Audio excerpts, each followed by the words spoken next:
Hello friends, चलते हैं अपने मेन टॉपिक की तरफ जो है डीनॉर्मलाइजेशन।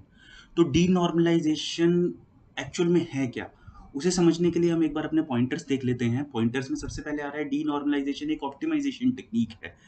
ऑप्टिमाइजेशन टेक्निक किस सेंस में है? हम इसके अंदर रिडंडेंट डेटा डाल रहे हैं।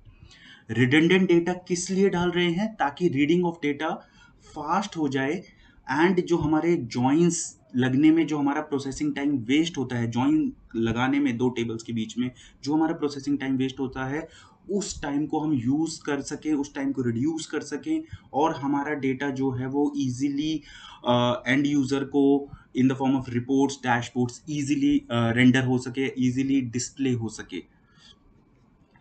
अब जो मेन एडवांटेज आता है वो यही है कि ये प्रोसेसिंग टाइम को बहुत इम्प्रूव कर देता है। जैसे कि मैंने बात की, इसका यूज़ केस है एनालिटिक्स में, डेटा वेयरहाउस में। एनालिटिक्स में अगर हम बात करें, अगर अपनी हम रिपोर्ट बना रहे हैं, उस रिपोर्ट के अंदर इसका बहुत ज़्यादा यूज़ होता है, क्योंकि वहाँ पे हमारा मोटिव ही ये होता है कि हम रिपोर्ट को जल्दी से जल्दी लोड करें ताकि एंड यूज़र को टाइम वेस्ट ना हो क्वेरी प्रोसेसिंग के अंदर। तो यही हमारा मेन फंड जो कॉन्सेप्ट जो डीनॉर्मलाइजेशन का आता है, वो उसका मेन पर्पस ही ये है कि हमारी रिपोर्टिंग जो है वो फास्ट हो सके। अब हम थोड़ा सा समझते हैं कि हम किस तरीके से डीनॉर्मलाइजेशन को इम्प्लीमेंट कर सकते हैं। तो अगर आप अभी मेरे स्क्रीन को देख पा रहे हैं, तो मैंने एक नॉर्मलाइज्ड स्ट्रक्चर लिया है। सबसे पहले नॉर्मलाइज्ड स्ट्रक्चर क्या होता है, नॉर्मलाइज्ड स्ट्रक्चर के बारे में डिटेल में इसको हम किसी और वीडियो में समझेंगे, क्योंकि नॉर्मलाइज्ड स्ट्रक्चर अपने आप में एक पूरा कॉन्सेप्ट है। अभी के लिए आप ये समझ लीजिए, हमारा जो database है, that is there in the normalized form. Now what we need to do, we need to implement this denormalized structure over that. तो इसके अंदर हमें क्या करना है? अभी हमारे पास 3 टेबल्स हैं। अगर आप देखें, इसमें मेरी सेल्स टेबल है, प्रोडक्ट टेबल है एंड सेल्स एजेंट टेबल है, जिनके बीच में जॉइंस लगे हुए हैं। वन टू मैनी जॉइन है सेल्स एजेंट और सेल्स के बीच में, और सिमिलरली प्रोडक्ट और सेल्स के बीच में भी वन टू मैनी जॉइन है। एक प्रोडक्ट मल्टीपल टाइम सेल हो सकता है और एक एजेंट मल्टीपल टाइम सेल्स कर सकता है। इसी वजह से इनका वन टू मैनी रिलेशनशिप है सेल्स टेबल में।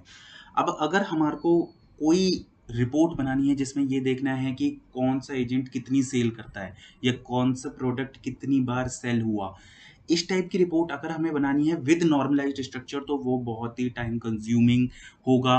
उसके अंदर हमें जॉइन लगाने पड़ेंगे, और अगर सेल्स टेबल बहुत बड़ी है तो उस केस में, अगर बहुत ही मिलियंस ऑफ रोज हैं, तो उस केस में रिपोर्ट डिस्प्ले होने में काफ़ी टाइम लगेगा। तो उस टाइम को रिड्यूस करने के लिए हम क्या कर सकते हैं? हम अपना डीनॉर्मलाइज्ड स्ट्रक्चर बना सकते हैं, और जो भी इम्पॉर्टेंट कॉलम्स हैं उस रिपोर्ट के regarding, like agent name, agent wise हमें सेल्स दिखानी है डिफरेंट रीजन्स में क्या है, और प्रोडक्ट वाइज सेल्स दिखानी है, उन सारी चीज़ों को हम इस डीनॉर्मलाइज टेबल में शामिल कर सकते हैं। और जब रिपोर्ट बना रहे हैं, उस रिपोर्ट में हम इस टेबल को रेफरेंस करेंगे और इस टेबल के थ्रू हम अपने फाइनल रिपोर्ट को दिखाएंगे, जिससे कि हमारा रिपोर्ट डिस्प्ले टाइम काफ़ी फास्ट हो जाएगा। तो यही एक मेन यूज़ केस रहेगा हमारा डीनॉर्मलाइज टेबल्स का। तो मुझे आशा है कि आपको ये डीनॉर्मलाइजेशन का कॉन्सेप्ट समझ आया होगा। अगर आपके कोई फीडबैक है, कोई इम्पॉर्टेंट कॉन्सेप्ट इस डीनॉर्मलाइजेशन कॉन्सेप्ट के बारे में अगर आप और समझना चाहते हो, तो मैं और फ्यूचर में कोशिश करूँगा इस वीडियोज़ के इसके बारे में और डिटेल में बताने का। और अगर आपका कोई क्वेरी है तो आप कमेंट सेक्शन में डाल सकते हैं। आज्ञा दीजिए, धन्यवाद, थैंक यू।